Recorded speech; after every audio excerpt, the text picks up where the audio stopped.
আমি নিয়ে নিয়েছি 3টে পমফ্রেট মাছ। কড়া গরম হয়ে গেছে, কড়াতে দিয়ে দিলাম তেল। এবার আমি মাছগুলো নুন হলুদ দিয়ে ভালো করে ম্যারিনেট করে নেব। মাছগুলো হালকা হালকা চিড়ে নিয়েছি যেন মশলাটা ভালোভাবে এর মধ্যে ঢোকে। আমি নিয়ে নিয়েছি পেঁয়াজ কুচি, টমেটো কুচি, ধনে পাতা, আদা, রসুন, কাঁচা লঙ্কা। এখান থেকে আমি কিছুটা পেঁয়াজ আর আদা, রসুন, কাঁচা লঙ্কাটা পেস্ট করে নেব। তেল গরম হয়ে গেছে, এবার আমি একে একে মাছগুলো ভেজে নেব। এইবার আমি মাছগুলোকে ভালো করে ভেজে নেব। মাছগুলো ভাজা হয়ে গেছে, এবার মাছগুলোকে আমি একে একে উল্টে দেব।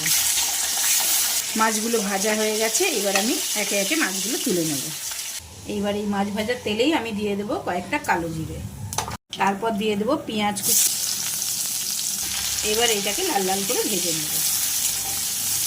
এইবার দিয়ে দেবো টমেটো কুচি, দিয়ে এটাকে ভালো করে ভেজে নেব। হয়ে গেছে, এইবার দিয়ে দেবো করে রাখা মশলাটা। এইবার এর মধ্যে দিয়ে দেবো নুন আর দিয়ে দেবো পরিমাণ মতন হলুদ। এবার এই মশলাটাকে ভালো করে কষে নেব। যতক্ষণ না তেল ছাড়ে ততক্ষণ অবধি এটা আমি কষবো। মশলাটা ভালো করে কষানো হয়ে গেছে, এইবার আমি দিয়ে দেবো জল।